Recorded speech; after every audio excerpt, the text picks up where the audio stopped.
Hello દર્શક મિત્રો, કેમ છો? મજામાં?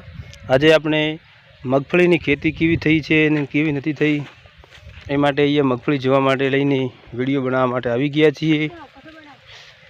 તો જોઈ લો આપણી 37 નંબરની મગફળી ભરપૂર પેરાણીથી પેરી અને ટ્રેક્ટર ધીમે ધીમે હાંક્યું પેરતી વખતે, એટલા માટે બહુ સરસ મગફળી પેરાણી અને સરસ મગફળી આહળી ઉગી અને બહુ સરસ વિકાસ થયો.